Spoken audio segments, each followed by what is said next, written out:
नमो तस्स भगवतो अरहतो सम्मा सम्बुद्धिस्से। नमो तस्स भगवतो अरहतो सम्मा सम्बुद्धिस्से। H भूतातीताच H भूतायनागता पचुपन्नाच भूतम् अहं वन्दामि सर्वदा। एच धर्मातीताच एच धम्मायनागता पचुपन्नाच धम्मा अहं वन्दामि सर्वदा। एच संघातीताच एच संघायनागता पचुपन्नाच संघा अहं वन्दामि सर्वदा। महादयो महासतो बोधि मूले निषेध्यम् पंचमारे पराजित्वाम् पतो सम्मोदिमोत्तमम् एतेन सच्चवदेन सोतिते होतु सर्वदा। बाहु सहस्रमभिनिमितसाउदन्तम् गिरिमेखलम् उदितघोर ससेनमारम् दानादिदम् अविधिना जित्वा मुनिन्दो तं तेजसा भवतु ते जयमङ्गलम्। तं तेजसा भवतु ते जयमङ्गलम्। तं तेजसा भवतु ते जयमङ्गलम्। बोधिसत्व परमपूजनीय डॉक्टर बाबासाहेब आंबेडकर श्रद्धा संपन्न उपासक उपासिका बालबालिका, दरवर्षीप्रमाणे ह्याही वर्षी आपण महानशया तपोभूमीवर येऊन आपण या ठिकाणी आपल्या पुण्यपारमिता या पुण्यपारमितेचा जो संग्रह आहे हा वाढवण्यासाठी आपण एक प्रयत्न करत असतो. आपण आपल्या दुःखातून मुक्त होण्यासाठी जेव्हा प्रयत्न करत असतो तेव्हा आपल्या समोर काय असतो? मार असतो आणि या माराचे हजारो हात असतात. या हजारो हातातून आपली सुटका करून घ्यायची असते. तेव्हा आपल्याला आधारभूत काय होतात? 10 पारमिता. म्हणून दानादि धम्मविधीना जित्वा मुनिंदो.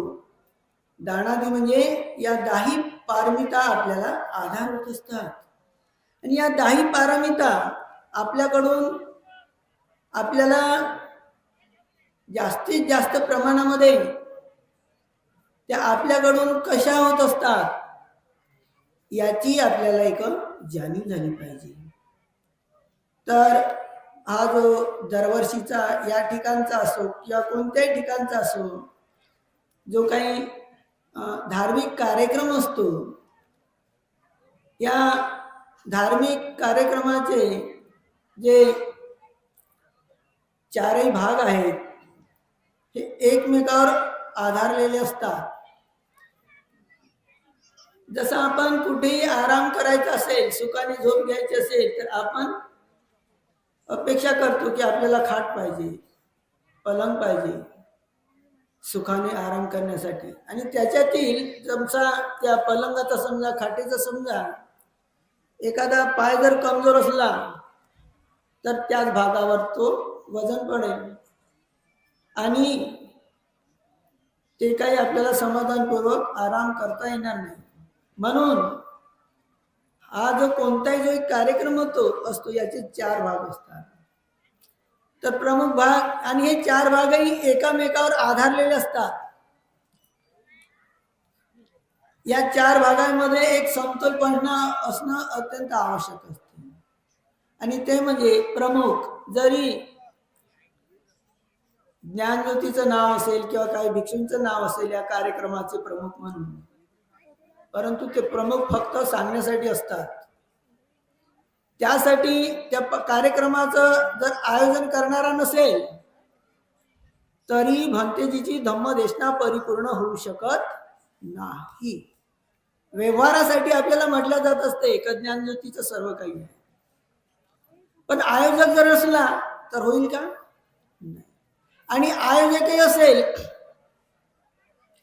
त्याला सहकार्य करणारे धम्मसेवक जर नसतील तरी तो कार्यक्रम समाधानपूर्वक होऊ शकत नाही. आणि भांतेजी असतील, आयोजकही असेल, धम्मसेवकही असतील आणि ऐकणारेच लोक नसले तर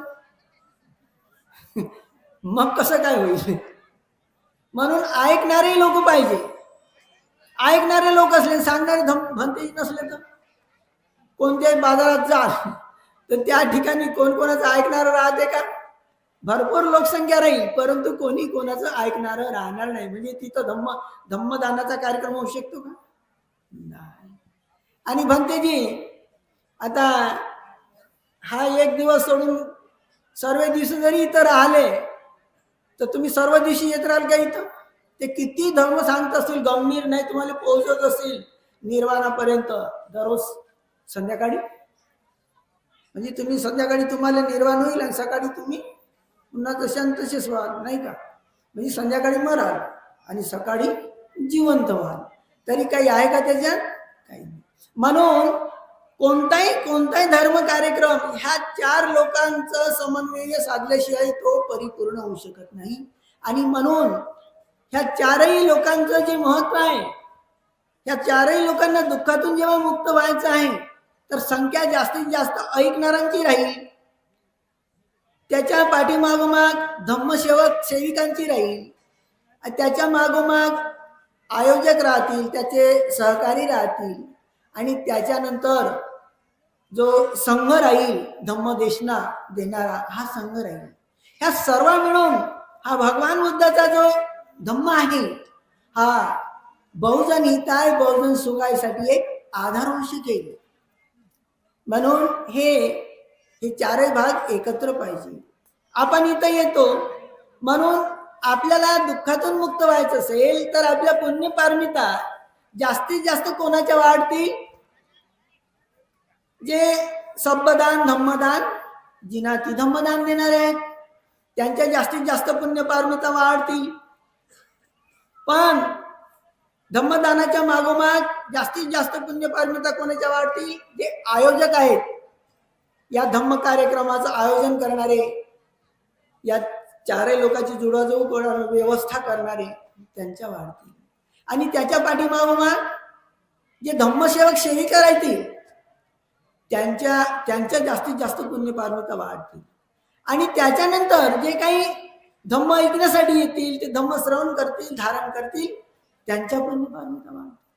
म्हणून सब्बदान धम्मदान जिनाती, सर्व दानात धम्मदान हे कठीण आहे. त्याच्यानंतर धम्माचं आयोजन करणं ते आहे. आणि त्यानंतर धम्मसेवा करणं, धम्म ऐकणं. धम्म आपण ऐकू धारण करू, पण धम्मसेवा करण्यासाठी पुन्हा जास्त पुण्य लागत असते आपल्याला. धम्म ऐकताना आपण एका जागेवर बसू, धम्म ऐकून घेऊ, ध्यानही करू, नाही का? कदाचित ध्यान करताना अरंत येऊन जाल तुम्ही, पण त्याच्यापेक्षा धम्मसेवा त्याला बसून राहिला होईल का? जावंच लागेल ना जिथं आवश्यकता आहे. म्हणून अनेक जाती संसार या धम्मसेवेला खूप काही एक महत्व असते. धम्मसेवा करणारा व्यक्ती पायानं, हातानं, डोळ्यानं, सर्व गोष्टीनं तो चांगला असला पाहिजे, तेव्हा त्याला ते एक सेवा करता येईल. म्हणून हाच कार्यक्रम नाही, कोणत्याही ठिकाणी आपल्याला या जन्मात नाही, कोणत्या जरी जन्मामध्ये जर मुक्त व्हायचं असेल, मग आपण निवड नेहमी धम्म ऐकण्याचीच केल्यानं जमल का? गेलं ना पाहण्यासारखं बसलं तर मग आपल्याला सांगायची वाट पाहावं लागेल का? जे आयोजक आहेत आणि आपलं नाव घेतील आणि तेव्हाच आपण जाऊ? नाही. तर आपण जेव्हा जेव्हा धम्म ऐकतो, मी हा जो एक धम्म ऐकत आहो, हा कोणाच्या आधारानं ऐकत आहो? सांगणारे व्यक्ती तर मला धम्म सांगत आहे, पण इथं धम्मसेवा करणारे नसतील तरी मला धम्म ऐकण्यासाठी अडथळा आला असता. हे धम्म ऐकणाऱ्या व्यक्तीला त्याच्या चित्तात आलं पाहिजे. आणि तसंच धम्म सांगणारे धम्म आयोजन करणारा जर नसेल तरी त्याची आपल्याला व्यवस्थित माहिती मिळणार नाही, व्यवस्थित सुविधा मिळणार नाही. व्यवस्थित सुविधेशिवाय आपल्याला धम्म सुद्धा चांगल्या तऱ्हेनं ऐकता येणार नाही.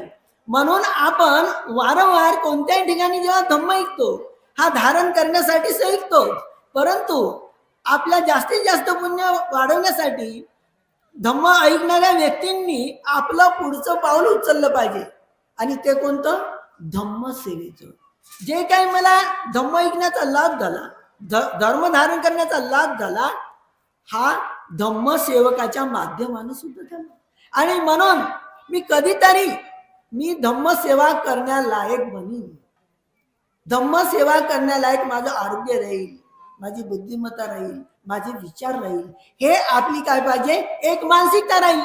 तेव्हा तुम्ही धम्मसेवा कराल. नाही धम्मसेवा कराल का? नाही. उलट कचऱ्यावर बसा, आहे की नाही? कचऱ्यावर बसाल, कचरा नेणार नाही. तुम्हाला त्याचं महत्वच नाही समजलं तर ते काम करणार का? नाही. म्हणून धम्मसेवेचं खूप सारे महत्व आहे. म्हणून या पुण्यपारमिता आहेत, या पुण्यपारमिताचं जे अभिसरण आहे, आपल्या शरीरावरचं, चेहऱ्यावरचं सर्व काही तेज, आपल्या रक्ताचं जे अभिसरण आहे, हे धम्मसेवेतून होत असते. जे काही विशेषता आहे आपल्याला मिळणारी, कोणत्याही जन्मामध्ये कोणती विशाखा झाला, अजून काही उपासिका झालं, काही उपासक झाले, काही भिक्षू झाले, कोणत्या विषयामध्ये ते पुढे जातात, आहे की नाही? लोक कल्याणासाठी धम्म सांगत असतात. ही विशेषता धम्मसेवेतून येत असते. जरी आपण धम्मदान देण्यास लायक भिक्षुनी बनलो नाही, भिक्षू नाही बनलो, भिक्षुनी नाही बनलो, आयोजकही नाही बनलो, परंतु आपल्याला धम्मसेवक बनणं अत्यंत आवश्यक आहे. जिथपर्यंत तुम्ही धम्मसेवक सेविका बनू शकत नाही, अशा ठिकाणी आलेल्यानंतर कोणत्याही कामधंद्यातून सेवेची निवड करत नाही, तिथपर्यंत तुम्ही जो धम्म ऐकलेला आहे तो चांगल्या तऱ्हेने तुमच्या कृतीत उतरवण्याचं तुम्हाला बल पण मिळणार नाही. मग आपण म्हणतो मी भुललो, पौर्णिमा भुललो, जेवण केलो ना, मी भुलून गेलो असं म्हणाल, आहे की नाही? मग तुम्हाला भुलवण पडल, बऱ्याच गोष्टींमध्ये भुलवण पडल, तुमचं मनोबल तेवढं एक राहणार नाही. म्हणून या ठिकाणी ही भूमी तुम्हाला धम्म दान देऊन, धम्म ऐकून जेवढं पुण्य होते त्याच्या कितीतरी पटीनं धम्म सेवा देऊन पुण्य होते. म्हणून आपण एखाद्या चांगली वस्तू पाहण्यासाठी, चांगलं ऐकण्यासाठी जे काही आवड निर्माण करतो, तशाच प्रकारे ही एक भूमी तुम्हाला या जन्मामध्ये धम्मसेवेची संधी उपलब्ध करण्यासाठी एक माध्यम होत असते. पण तुमच्या चित्तात येईल तेव्हा ना, नाही तर करत बसतील ते, आम्ही दान दिलं, ते मजूर सांगतील आणि काम करत राहतील. मग तुमची कशी अवस्था होईल? मग तुम्हाला ती विशेषता प्राप्त होईल का? नाही. साधं जे दान आहे, तुमचं दान असेल, तुमच्या घरी खूप चांगलं असेल वस्तू, पण तुम्ही एखाद्या नौकराला म्हणाल, अरे बाबू हे तू बनव, पकवून दे, पकाव आणि नेऊन दे, हे नेऊन दे, दान कोणाचं राहील? राजाचं राहील. आणि त्याला तुम्ही सांगाल एखाद्या सेवकाला, नाही का, हे चांगल्या तऱ्हेचं बनव आणि जाऊन भिक्षू संघाला दे, मग ते पुण्य कोणाचं होईल? दोघांचे होते. राजाने जर म्हटलंच नाही तर तो सेवक देईल का? नाही. मग पण मृत्यानंतर जो राजा आहे आणि जो सेवक आहे, जेव्हा त्यांना सुगती प्राप्त होईल तर राजा खालच्या देवता लोकात राहील आणि सेवक वरच्या देवता लोकात राहील. पहा, दान कोणाचं आहे? राजाचं. आणि बनवून कोण देते? सेवक. आहे की नाही? असं एक उदाहरण आहे, पण मला चांगल्या तऱ्हेने सांगता नाहीत कारण वेळ लय झालेला आहे की नाही. दिघ निकाय मध्येच आहे, पायशी राजाच आहे ना, कोणाचं तरी आहे. तर म्हणून तुमच्या दानाला जी किंमत आहे, तुम्ही जिथपर्यंत सेवा करू, तुम्हाला धम्म ऐकण्यासाठी कोणा सेवकाने मदत केली आहे म्हणून आपल्यामध्ये तो एक कृतज्ञता भाव असणं अत्यंत आहे. जेव्हा तुम्ही सेवा कराल, तुम्ही आता पहा ना, तुम्ही प्रत्यक्ष पहा, हेच ठिकाण पाहू नका. डॉक्टर आंबेडकरांनी शिका, संघटित व्हा, संघर्ष करा, हे सर्व काही सांगितलं. तुमचे काही स्कूल असतील, शाळा असतील, विद्यापीठ असतील, हेही पहा. आणि ख्रिश्चनांचे शाळा पहा, स्कूल पहा, त्याच्यामध्ये किती स्वच्छता राहत असते आणि तुमचं पहा किती चांगलं राहते, आहे की नाही. मग हे तुमच्या मनावरच अवलंबून आहे ना, भांडण्यासाठी तयार व्हाल, आहे की नाही.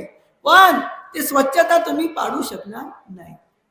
म्हणून आपल्या पुण्यपारमिता वाढवण्यासाठी या ठिकाणी येतो, तर कोणी तर आपल्याला सांगणारच आहे, पण सांगायच्या अगोदर जे करतो त्याचं खूप काही सारे महत्व असते, न सांगता करणं. म्हणून धम्मसेवा झाली, धम्म ऐकून झाले, म्हणून या धम्म संभाषणाचे 4 भाग असतात. म्हणून आपण धम्म ऐकणाऱ्यांनी असा एक फोन केला पाहिजे धम्म आयोजकाला की मी पुढच्या वर्षी या धम्माच्या कार्यक्रमामध्ये मी ह्या प्रकारची एकच सेवा देऊ शकतो. मग तुम्ही त्याच्या ओळखीचे राहाल, तुम्ही जे सेवा चांगल्या तऱ्हेने करू शकता त्याच्यात तो तुम्हाला ते सेवा देण्यासाठी तो तुमची नोंद करेल. म्हणजेच तुम्हाला तुमच्या कमीत कमी वेळात जास्तीत जास्त पुण्यपारमिता वाढतील. धम्मसेवा देत असताना तुमची नजर चांगली तेजस्वी होऊन जाईल, नाही का. धावपळ करायला लागेल, शरीराचा व्यायाम होईल, शरीराचं रक्त शुद्धीकरण होईल आणि तुमचं मन पण साफ होईल. कोणी म्हणते ना, माझी तब्येतच चांगली नाही जी म्हणते. आता चांगली नाही, उदारीत काम करायला तर जमणार आहे का? काही नाही काही करावं लागेल का नाही. तर म्हणून या ठिकाणी जेव्हा आपण येतो, ही भूमी आपल्याला, म्हणजे आपल्यालाच नाही, याच्या अगोदरही जेव्हा एक बुद्ध शासन निर्माण होत असते या पृथ्वीवर, याच बुद्धाचं नाही, जेव्हा धम्म उत्पन्न होत असते, धम्माचा प्रचार प्रसार होतो आणि शेवटी धर्माचा काय होत असतो? एक ऱ्हास होतो. त्या वेळेस अशाच परिसरामध्ये जे काही जेव्हा ऱ्हास होतो, तेव्हा शेवटचे जे धम्म धारण करणारे राजे असो किंवा धार्मिक लोक असो, अशा ठिकाणाचा आश्रय घेत असतात आणि त्यागमय जीवन जगत असतात. म्हणून आपल्या जीवनामध्ये या जन्मामध्ये आपल्याला ही भूमी मिळाली आहे. या ठिकाणी आपण येतो, अनेक ठिकाणी जातो, पण या ठिकाणी आपण जेवढं चिंतन केलं तेवढं चिंतन आपल्याला लाभदायक असते. तर हे आपल्याला ध्यान करण्यासाठी, आपल्या दुःखातून मुक्त होण्यासाठी एकच आधार होत असतो. हे आपण थोडक्यामध्ये एक समजून घेतलं पाहिजे. तर आजच्या प्रसंगी कालपासून सुखो बुद्धानुपादो सुखा सदम्म देसना सुखा संघस सामग्री समज्ञान तपो सुखो. आपण सर्व संघ या ठिकाणी समज्ञान तपो सुखो, जे सर्वांनी मिळून जे तप केलं, धम्म श्रवण केला, ध्यानही केलं, सूत्रपठण श्रवण करून, आणि काही दानही दिलं, या सर्व पुण्यपारमिता आपल्या जेव्हा वाढवलेल्या आहेत, या वाढतातच, परंतु ध्यान करत असताना पुन्हा जास्त वाढत असतात. ध्यान करताना आपण केलेले चांगले कर्म करताना तर करतो, पण आपण डोळे लावल्यावर आपलं जे बाहेर भटकणारं मन आहे ते पुन्हा आपल्या चित्तामध्ये येते. जे चांगले कर्म केले ते जे पुण्यकर्म केलं, दान दिलं, धम्म ऐकला, सेवा केली, हे सर्व आपल्या चित्तामध्ये येते आणि आपल्याला प्रसन्नता वाटत असते. त्या प्रसन्नतेनं आपल्या पुण्यपारमिताचं जे प्रमाण आहे हे सुद्धा चांगल्या तऱ्हेने वाढत असते. म्हणून आपण कधी ना आपल्या घरी आपण दररोज संकल्पही केला पाहिजे. जशी वंदना करता, वंदना एक प्रकारचं ध्यान आहे. त्याच्यानंतर आपण डोळे लावून थोडा वेळ बसतो आणि त्या वंदनेचं स्मरण करतो, चिंतन करतो, तर त्यामध्ये आपल्या शरीराचा जरी त्याग नाही होत, परंतु आपल्या मनाचा काय होते, एक त्याग होते. आपण म्हणतो ना, बोधिराजा नमस्तुते, बोधिराजा नमस्तुते, पण डोळे लावल्यावर आपलं चित्त जाग्यावर राहील का? नाही. ज्यांनी बुद्धगया पाहिली त्याचं शरीर त्याच्या घरी राहील, त्या मूर्तीजवळ राहील, पण मन कुठं जाईल? बुद्धगयामध्ये. आणि बुद्धगयामध्ये गेल्यावर ते तिथं राहील का? नाही. जेवढी त्या परिसराची त्याला माहिती झाली, पटमंग बोधी पल्लकं, द्वितीयंग अणिमेषं, तृतीयंग चक्कमनं, चतुर्थरथनागरं, पंचमंग अज्जपालंच, मुचलिंदेन छट्टमंग सत्त, त्या 7ही ठिकाणी त्याचं मन जाईल. आणि त्या ठिकाणी बुद्धांनी जे काही केलं, अरे माझ्यासाठीच केलं, हे माझ्या पुण्यपारमिता वाढवण्यासाठीच केलं. बुद्धाला काही गरज होती का? ते तर संपूर्ण दुःखातून मुक्त झाले होते. तरी पण आपल्याला बुद्ध जसं त्यांनी सम्यक संबोधी प्राप्त केली, त्यांचं जे शरीर आहे हे आपल्या समोर येते. कसं शरीर होतं, आहे की नाही? कसं असत? जशी तुमच्या घरची मूर्ती आहे तसं भगवान बुद्धाचं शरीर असेल का? एवढे वर्ष तप केलेलं नाही का? किती म्हणजे त्याच्या धम्माचं बलही आहे, पण असं शरीर असेल का? नाही. एवढं मास आलं असेल का शरीर आपल्या अंगावर आहे तसं? नाही. मग पटमंग बोधी पल्लकं, द्वितीयंग अनिमेषं, भगवंताच्या मनात एवढी करुणा होती की या पुण्यपारमिता करताना, या माराला पराजित करताना आपण डोळे लावून ध्यान करून तर करतो, पण हे ध्यान डोळे खोलूनही करता आलं पाहिजे. मग डोळे खोलून करता आलं पाहिजे ना, म्हणून बुद्धांनी ते द्वितीयंग अनिमेषं डोळे खोलून ध्यान केलं. अरे डोळे खोलून तर करू या पुण्यपारमिता ध्यान, पण चालताना करता आलं पाहिजे. म्हणून तृतीयंग चक्रमन, पहा ते चक्रमनाची भूमी. या वर्षीच्या चॅन्टिंग मध्ये भगवान बुद्धाची मूर्ती सुद्धा ठेवली होती की भगवंत चक्रमन कसे करत आहेत, जात आहेत, येत आहे. आणि त्या चक्रमनाच्या जे चक्रमनाची भूमी आहे, आपण अभ्यास करतो, परंतु कोणत्याही गोष्टीची काही रेंज असते, काही टचिंग असते, नाही का? किती काही आपला मोबाईल पॉवरफुल असेल आणि किती काही लाईन असेल, पण आपण असं अंतर ठेवलं तर तो आपला काही मोबाईल चार्जिंग होऊ शकत नाही. म्हणून कधी काही धर्मनियमाची, धर्मतेची एक विशिष्ट असते. आपण जसे आता हजारो वेळा आपल्या श्रद्धेनं म्हणा, दुःखा म्हणा, उत्तमांगेन वंद्यं पादपांसु वरुत्तमं बुद्धयो कलितो असं म्हणतो. हे भगवंता, मी माझ्याकडून जे काही दोष घडले असेल, मी आपल्या चरण धुळीवर मी माझं नतमस्तक होतो, मला भगवंतांनी माफ करा. आता असं म्हणल्यानं जमेल का? खरोखरच आपलं डोकं भगवान बुद्धाच्या चरण धुळीवर आपण ठेवलं का? तर काय उपाशिका म्हणतो ठेवलं नाही तर काय? मी बुद्ध गायला नाही गेलो का? मग ते भगवंताच्या बोधी वृक्षाखाली बसले होते ना, हो, मग तिथंच तर मी वंदन केलं, डोकं ठेवलं आणि म्हणलंय काय उत्तम वंदे पादपर्यंत. मग बुद्ध काय तिथं फिरले नसतील का? पहा, म्हणजे अशा म्हणतात. आता हे खरं असेल का? बुद्ध जसे जाऊन बसले त्या ठिकाणी बसले आणि उठले तर पुन्हा बसलेच नाही. मग त्या ज्या तुम्ही जिथं डोकं ठेवलं त्या ठिकाणी भगवान बुद्धाचं पाऊल पडलं का? पडलंच नाही. बुद्ध जसे जाऊन बसले आणि उठले त्या ठिकाणी जाऊन बसलेच नाही, नाही तर सुद्ध तयार झालं असतं. अनेक ठिकाणचं असते ना, नाही का? म्हणून इतर देशातले उपासक लोक, विद्वान लोक भगवान बुद्धाच्या चरण धुळीवर, म्हणजे भगवान बुद्धाचे ज्या ठिकाणी पाऊल पडले त्या ठिकाणी आपले हात ठेवतात, डोकं ठेवतात आणि ती गाथा आपल्या हळू आवाजात उच्चारतात. उत्तमंगेन वंदेहं पादपंसु वरुत्तमं बुद्धियो खलितो दोषो बुद्धो कमोतम. तर त्या ठिकाणी बुद्धाच्या पदस्पर्शानं, पायानं ती भूमी अजूनही त्या ठिकाणी जे बल आहे, जसं चुंबक काही म्हणत नाही माझ्याकडे या म्हणून, आणि चुंबकाला कोणी चोरूनही नेत नाही, काही त्याची सोन्यासाठी किंमत आहे का? नाही. पण चुंबकामध्ये जे बल आहे तसं त्या भूमीमध्ये बल आहे, पण ते बल आपल्याला मिळालं पाहिजे.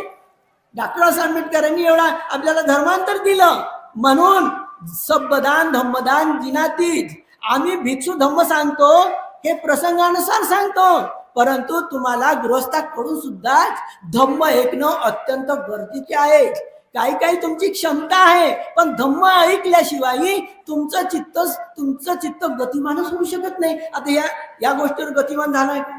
आता तुम्हीच विचार करा, तुमचेच पैसे खर्च करून तुम्हीच अडचणीतून बुद्ध गयाला कित्येक वेळा गेल्या आणि तुम्ही आल्या, मग त्या भूमीवर जाऊन आपलं डोकं ठेवलं का? मग तुमच्या मनात आम्ही शंका निर्माण केली, शंका नाही निर्माण होईल का? तुमचं डोकंच नाही ठेवलं म्हणत आणि तुम्ही ठेवलंच म्हणाल, असं तर आहेच नाही. तर इतर देशातले उपासक त्या चक्रभूमीवर डोकं ठेवत असतात, मग त्याच्या मनात शंका राहील का?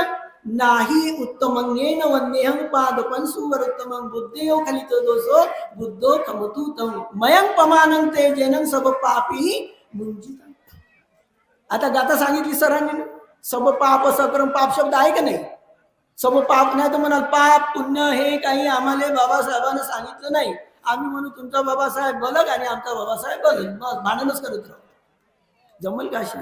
म्हणून आपण जे सर्व करतो, अड्याने तळाने माणूसही जग करत असेल, त्याची जरी त्याला आपल्या वाणीनं प्रगट करता येत नाही, परंतु त्याच्या चित्ताची जी चेतना असते ही सारखीच असते. म्हणून मयंग पमानं तेजेनं सब पापीही मुंचित. आपण पाप कर्म करू नये, सब पाप सकरण हे म्हणतो, असं म्हणल्या जमेल का? आणि पहिलं केलेले पाप कर्म ते कसे कमी करू?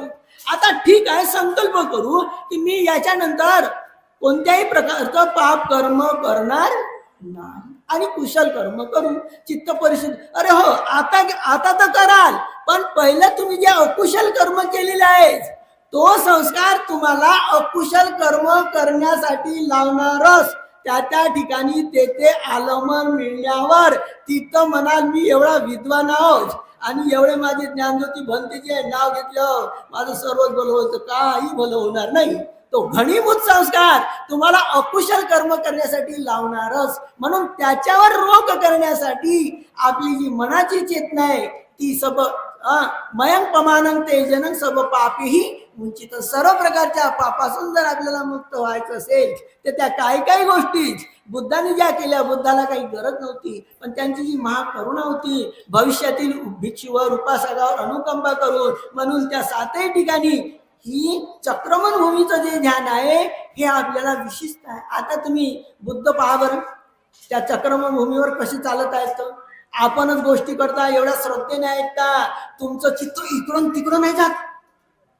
एखाद्या बाईने म्हणलं भगवंतानी 6 वर्ष तप केलं, दुसरी बाई म्हणते एक तिळाचा कण खाऊन घालला, एक घास जेवण केलं.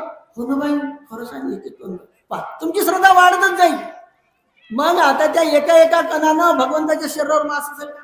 नाही. मग 7 दिवस भगवान बुद्धांनी चक्रमण केलं, तशा कमजोर शरीरानं किती भगवान बुद्धाचं बल होतं. म्हणून तुम्ही चक्रमण करताना ध्यान केलं पाहिजे, बसून तर करा, आहे की नाही? आणि नंतर आहे चतुर्थ रत्नाघरम, मग त्याच्यात आहे कार्य कारण भाव, नाही का? हेतुपच्च आरवणपच्च कम्मसकोमी कम्म योनी, हे सिद्धांत तिथं लागू पडते. मग त्याच्यानंतर पंचमंग अज्ज पालनचं कम्मसकोमी, त्या ब्राह्मणाला कर्म सिद्धांत सांगितले. कम्मसकोमी कम्म योनी कम्म दायादो कम्म बंधू कम्म पटीसरणो. माझे ज्या भविष्यात माझा जन्म होणार आहे, माझं शरीर तयार होणार आहे, माझे इंद्रिय तयार होणार आहेत, मला मित्र मिळणारे आहेत, या सर्व गोष्टी भंतेजींनी थोडक्यामध्ये सांगितलेल्या आहेत अभिधम्माच्या माध्यमानं. हे सर्व कर्म, म्हणून भगवान बुद्धाचा धर्म हा आशीर्वाद प्रधान नाही आहे, कर्म प्रधान आहे. म्हणून आपल्याला हे कर्म आपण गृहस्थ आहात तर नेहमी नाही करू शकत. म्हणून पौर्णिमा आहे, अमावस्या आहे, अष्टमी आहे, त्या सरांनी नाही सांगितलं का? पण संकल्प कराल तेव्हा होईल ना? नाही तर पौर्णिमेच्या दुसऱ्या दिवशी संकल्प करा, भूललो म्हणून. पौर्णिमा सोडून आता एक पौर्णिमा गेली, ते किती दिवसावर गेली? भुललेली पौर्णिमा.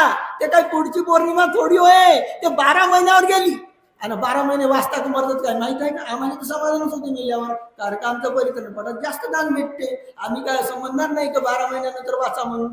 वाचाल तर परित्रण पाठ करू, आम्हाला थोडंसं दान कमी भेटेल, आम्ही म्हणून मराल तर बरं होते, आहे की नाही? मेल्यावर तुमचे लोक भंतेजी मेली बाई, आता परित्राण पाठ करा. आम्ही मनातून म्हणू बरं झालं, जिवंत कोणी दान नाही दिला तर मेल्यावर परित्राण पाठ करायसाठी तयारच आहोत, आम्हाला जास्त दान भेटल अशी आमची मानसिकता आहे. जमलं आमचं का? म्हणून तुम्ही पौर्णिमा आहे, अमावस्या आहे, डॉक्टर बाबासाहेब आंबेडकरांनी तुमच्या आई वडिलांचं स्मरण होते तुम्हाला, आहे की नाही? तुम्ही उपाशी केला, किती माझ्या बापानं किती मला चांगलं शिकवलं आणि एवढा चांगला उपासक पाहून गेला. बापाचं नाव आहे ते तुमच्या नजरेसमोर, पगार घेताना उपासकाचा, आहे की नाही? त्या बिल्डिंग मध्ये राहताना तुमच्या बापाची आठवण येते. पण ज्या बापानं धम्म दिला आणि तो कोणत्या अवस्थेत दिला, जेवढं धम्माचं दान आपल्याला डॉक्टर आंबेडकरांनी दिलेलं महत्वाचं आहे, त्याच्याबरोबरच बुद्ध आणि त्याचा ग्रंथ हा कोणत्या अवस्थेत दिला आणि तो ते आपली खरी संपत्ती आहे, तिच्याकरता आपण वाटचालच करत नाही. असे एकटे दुःखे काही लोक त्याच्यातून आपल्याला मार्गदर्शन करत असतात. याच्यात उपासक वर्ग पुढे येऊ शकत नाही, आणि जिथपर्यंत उपासक वर्ग पुढे येऊ शकत नाही तिथपर्यंत धम्माचा प्रचार प्रसार होऊ शकत नाही. कारण उपासक उपासिका तुमच्यात मिसळून राहतील आणि तुम्हाला काय करतील, ते धम्म सांगतील तुमच्यातलेच. तुम्ही कोण्या निमित्तानं व्यवहारातून, नाही का? तेव्हा धम्माची वाढ होईल. या तपोभूमीवर आपण येतो हे याच्यासाठी येतो. मग आपण या पुण्य पारमिता सर्वांनी वाढवण्यासाठी प्रयत्न केला पाहिजे. पण या पुण्य पारमिता आणि काही कोणाला करताच नाही आलं तर नाही, कोणाला काही करता आलं तरी पण भगवान बुद्धांनी सांगितलेलं आहे की इतर मार्गाने केलेलं पुण्यकर्म, मैत्रीने केलेले पुण्यकर्म इतर मार्गाच्या 16व्या भागांनी काय असते, एक जास्त असते. आणि म्हणून ती मैत्री भावना आपण वंदनेतून करतो, म्हणतो की नाही? सत्याचं स्मरण करतो. नमामि बुद्ध गुणसागरतं सत्ता सदां तू सुखी अवेरा कायो दिगुच्च सकलो दुगंधो गच्छन्ति सभ्ये मरण. तिथे पण मैत्री आहे, तिथे पण सत्याचं स्मरण आहे. आणि स्मरण झाल्यावर, सती झाल्यावर सजगता येते आणि सजगता आपलं रक्षण करत असते वाईट कर्मापासून. किती महत्वाची वंदना आहे.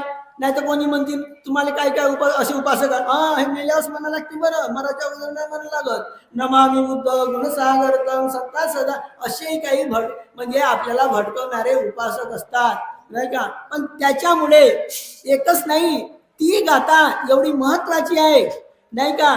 जरी भगवान बुद्धांनी आपल्याला त्रिशरण सांगितले, परंतु नमन किती वेळा करतो आपण? 4 वेळा करतो.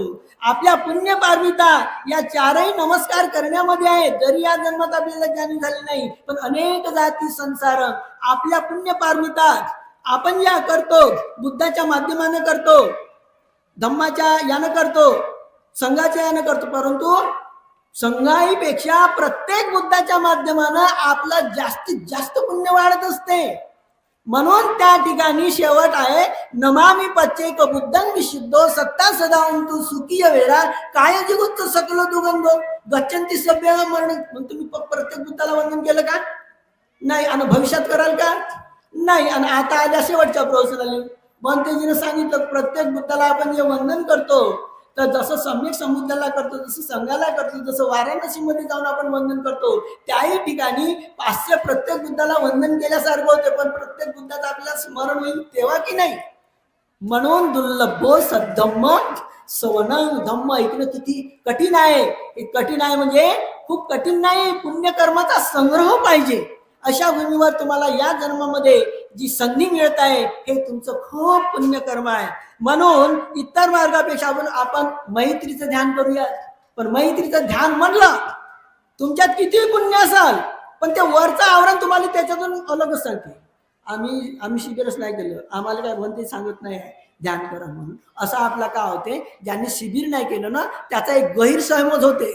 पण ते सांगतील ना आता जे शिबिर तसं नाही आहे. ध्यान हे सर्वांसाठीच आहे. पहिलं ध्यानाचं जे अंग आहे हे तुमच्या अनेक जन्माच्या पुण्य कर्मामुळे तुमच्यामध्ये उत्पन्न होते, तेव्हाच तुम्ही इथं येऊ शकता. ध्यान नाही सांगत आहोत, ध्यानाचं अंग काय आहे? प्रथम एका साथ प्रथम 2 ध्यानांग चालत असतात, वितर्क आणि विचार. पण या वितर्क आणि विचाराला एक बल देण्यासाठी जे श्रद्धा बल आहे आणि जे वीर्य बल आहे प्रमुख नाही होत का? आता इतर ठिकाणी कुठेही जा, या चंद्रपूर मध्ये नाही का, या विदर्भामध्ये कोणत्याही कार्यक्रमामध्ये जाल, पण इथं ते येतात तुमचं जे श्रद्धा बलाचं प्रमाण आहे आणि वीर्य बलाचं प्रमाण आहे इतर ठिकाणापेक्षा तुम्हाला जास्तीत जास्त श्रद्धा बल आणि त्याच्या मागे वीर्य बलाची गरज आहे. नाही का, जर श्रद्धा बल असेल आणि वीर्य बल नसेल एवढ्या पायऱ्या चढाल का तुम्ही? नाही. म्हणून श्रद्धा जरी उत्पन्न झाली तर आपल्यामध्ये वीर्य बल नाही. मग हे वाढवत आहे त्या पायऱ्या आपलं बल काय कमी करत आहेत का? नाही. या रामलिंगीच्या पायऱ्या आपले दोन बल, दोन ध्यानांग आपल्या घरीच उत्पन्न होतात आणि ते ध्यानांग जे दोन बल उत्पन्न झाले मग आपलं हजाराचं नुकसान हो, काही हो, इकडून जाताना लागलं आपले पाय थकवत, पण आपण घर सोडतो पहिल्या टप्प्यामध्ये आणि इथं येतो. आणि जेव्हा इथं येऊ तेव्हा वंदन करू तेव्हा आपलं समाधान होते. त्याच्याजवळ आपलं काही राहते का? नाही. शरीर आपलं थकल्यासारखं होईल पण मन एवढं प्रसन्न होऊन जात असते, कारण आपल्या दोन बल इथं या भूमीला वंदन करताना त्या दोन बलाचं जे प्रमाण आहे हे वाढूनच जात असते एकाएकी, आहे की नाही? म्हणून पहा बरं, सर्व उपासक आपल्याला दरवर्षी कार्यक्रमात दिसतात का? नाही. हे सरळ दिसत असतात, आहे की नाही? दोघंचे दोघे दिसतात, आहे की नाही? दरवर्षी कार्यक्रमात दिसतात. आता त्याचं काय बल कमी होईल आल्या ना, आणि त्याचं काय आयुष्य कमी होईल आणि तुम्ही अदामदात देता तुमचं वाढत राहील, असं काही होणार आहे का? नाही. म्हणून हे श्रद्धा बल वीर्य बल हे वाढतच राहणार आहे. म्हणून या ठिकाणी आपल्याला घरी सुद्धा अशी आपल्यावर परिस्थिती येऊ शकते. अनाथ पिंडिकावर त्यानं सोनं पसरवून जरी दान दिलं, परंतु दान देण्याचं जे चित्त होतं त्याच्याजवळ कोणतीही वस्तू राहिलेली नव्हती, पण दान देणारं चित्त त्याला थांबवू शकलं नाही. त्याच्या चित्तात वितर्क झाला, माझ्याजवळ काही जरी नाही पण हे मूठभर माती घेईन आणि त्या झाडाला देईन, त्या झाडावर जर माती राहील, माती कोणी नेईल का त्या झाडातली? नाही. अरे कधीतरी वर्षातून पाऊस येईलच आणि त्या सुपीक मातीवर जेव्हा पाणी पडल आणि त्याची एनर्जी त्या झाडाला मिळल, त्याचे पानं वाढतील, त्या सावलीमध्ये जो उपासक जाऊन उभा राहील तिथं त्याचं चित्त एकाग्र होईल, धम्म किती त्याचं झालं, ध्यानच झालं की नाही? मग अशाही भूमीमध्ये तुम्ही जेव्हा येता तर आपल्याजवळ काही नसलं तर ही मैत्री भावना खूप मोठी महत्वाची आहे. मैत्री भावना करत असताना आपले दुर्विचार काढून टाकावे लागतात. मैत्री भावना करत असताना आपल्या समोर जे लाभ आहेत ते सुद्धा ठेवावे लागतात. प्रत्येक माणसाला सुखाची गरज आहे आणि सुख हे तुम्हाला कोणी देऊ शकत नाही. किती करोडपती माणूस असेल, गोविंदा गुरुजी काही साधारण करोडपती माणूस नाही आहे, पण त्याला कोणत्याही धर्मानं नाव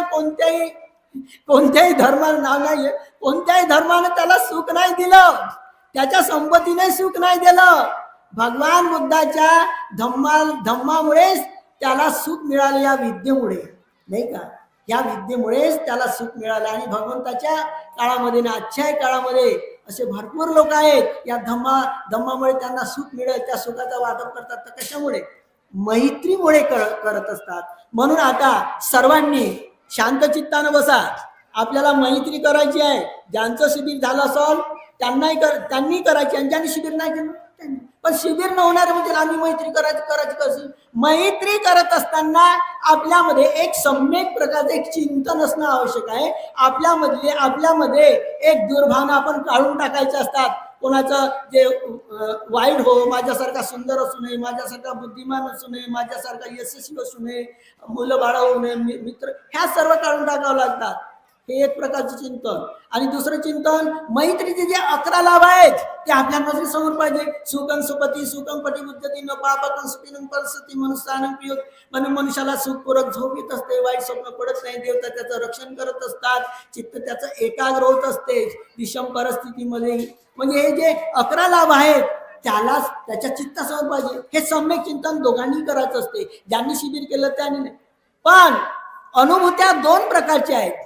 ज्यांनी शिबिर केलं नाही त्यांनी सत्याचं स्मरण अनुभूती आली पाहिजे. सत्य कोणतं आहे? तुमच्या जिवंतपणाचे जे सत्य आहे ते काय आहे? श्वास जात आहे आणि येत आहे. त्या श्वासाला साक्ष ठेवून आपल्याला, ज्यांनी शिबिरच नाही केलं त्यांनी आनापान म्हणजे श्वास जात आहे येत आहे हे आपल्याला अनुभूतीसाठी जेव्हा आपण डोळे लावू आपलं बाहेर भटकणारं मन त्याची ताकद वाढल आणि डोळे लावल्यावर आपलं चित्त वाटाच्या वरच्या भागावर राहील आणि ते श्वास जात आहे येत आहे मग ते तो काय करण जाणत राहील. आणि मैत्रीचे जे शब्द निघतील तसा तसा तो एक भावार्थ प्रगट करेल. ठीक आहे, ज्यांनी शिबिर केलं नाही, पण ज्यांनी शिबिर केलाय म्हणजे परमार्थ सत्याची अनुभूती झालेली आहे, कधी ना कधी त्याच्या शरीरामध्ये तरंगाची अनुभूती होईल. त्या तरंगावर जर त्याने चित्त केंद्रित केलं ना, तर जसं एखाद्या पाण्यामध्ये एखादं पुष्प टाकलं तर पाणी वरत जात असते, अशा प्रकारे आपले तरंग इहलोक आहे, परलोक आहे. बाबासाहेबांनी म्हणतात गंभीर विषय सुद्धा बुद्धिज्ञान धम्मामध्ये घेतलेला आहे, श्रीलाभ, चित्तलाभ, दृष्टीलाभ. तर मग आपले जे तरंग आहे, आपले जे संबंध आहे, या लोकाशीच नाही आहे, या भूमीवरच नाही आहे, आपले संबंध हिमालयाच्या पायथ्याशी असलेल्या देवता लोकाशी सुद्धा आहे. आणि ते आपण नेहमी संबंध आपल्या जोडत असतो, करणीय मेत्त सुत्त म्हणून. त्यांचं जे बल आहे ते त्याच्यासाठी आहे. म्हणून कोणताही भिक्षू कोणत्याही देशातला किती विद्वान भिक्षू असेल, किती अभिधम्म शिकवेल, परंतु ते सुद्धा तुम्हाला आशीर्वाद दिल्यावर ते म्हणावंच लागते, करणीय मेत्त सुत्त किंवा दुःखपदाचं निदुका, त्याच्यात काही भेदाभेद नाही. म्हणून आपला जो संबंध आहे, इथल्याच देवता नाही, इथलेच मनुष्य लोक नाही, हिमालयावर राहणारे, वरत राहणारे, चतुर्माराज त्याच्या खाली राहणारे जे प्रभावशाली देवता, त्या ठिकाणी अनंत, इथून श्रावस्तीपासून पायदळ चालत गेले 500 योजन भिक्षू त्या काळामध्ये. मग काहीतरी असेलच का नाही, भगवंताला सोडून गेले, कर्मस्थान सोडून गेले, मग त्याची काही विशेषता असेल का नाही. म्हणून हे संपर्क सत्ता देव मनुष्यानं हे लागूनच आहेत, आणि ते आपल्याला वाणीनं प्रगट करता येत नाही, पण त्यांचं व्हायब्रेशन, त्यांचे तरंग सुद्धा आपल्याला जेव्हा मिळत असतात तेव्हा आपलं रक्षण सुद्धा होत असते. म्हणून असे तरंग चतुर्माराज येतात ब्रह्मलोकापर्यंत, आणि तुरंत ते तरंग येतात, आपल्या साऱ्या ग्रंथी खुलतात. असा कोणताही डॉक्टर नाही आहे की त्याच्याजवळ आपल्या ग्रंथी खोलण्याचं शस्त्र नाही आहे. गोविंदाच्या डोक्याचं ऑपरेशन करणारा कोणताही माणूस नव्हता. या सत्य भगवान बुद्धाच्या सत्यविद्येच्या सत्यशस्त्रानं त्याच्या ग्रंथी मनोबलच एवढं पॉवरफुल असते, ग्रंथी खुलून टाकत असते. कोणत्याही गाठी खोलते, हृदयाच्या करते, कॅन्सरच्या खोलते. असे कितीतरी लोक यानं आपले असे मनोबल त्याच्यात दूषित तरंग भडकन फेकून देते. चित्ताची एकाग्रता एवढं बल असते, या माणसाला ओळखू शकते, त्यालाच तर बुद्धिबल म्हणते. दुसरं काय आहे वृत्तीबल? हेच असते पुण्यामुळे. तर म्हणून तुम्ही सर्वांनी आता शांत चित्ताने बसा, आणि तुम्ही मैत्री भावना जे करायची आहे विपशी साधन जाणीवपूर्वक करा, जाणीवपूर्वक करा. तुम्हाला काही तरंग काही दिशेने येत असतील तुमच्या शरीरात, त्याची सुद्धा तुम्हाला जाणीव होईल. हे तरंग येत असतात, जात असतात, आणि तुमच्या ग्रंथी सुद्धा खुलतील. म्हणून भगवान बुद्धांनी म्हटलेलं आहे का ही मैत्री भावना खूपच फलदायक आहे. म्हणून या परिसरातील दृश्य अदृश्य देवता या मैत्रीमध्ये एक सहभागी होत आणि धम्मशासनाचं एक रक्षण करू. नमो तस् भगवतो अरहतो सम्मा संबुद्धस्स. नमो तस् भगवतो अरहतो सम्मा संबुद्धस्स. नमो तस् भगवतो अरहतो सम्मा संबुद्धस्स. नमो तस् भगवतो अरहतो सम्मा संबुद्धस्स.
समागता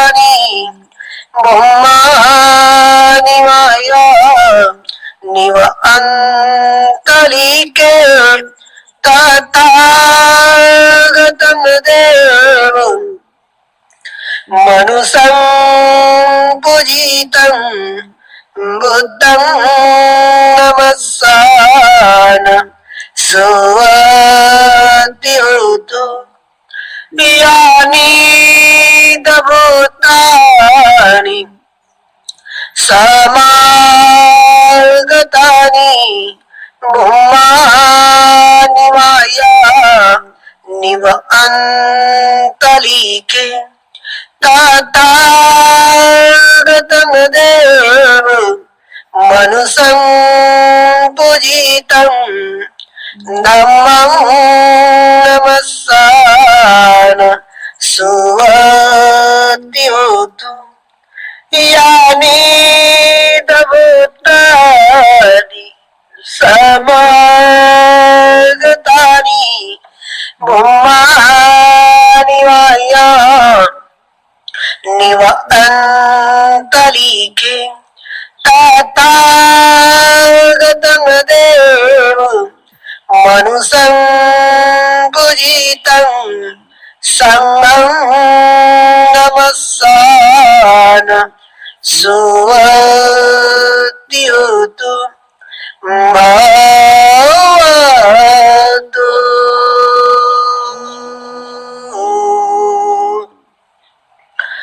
सब मंगलम भवतु सब मंगलम भवतु सब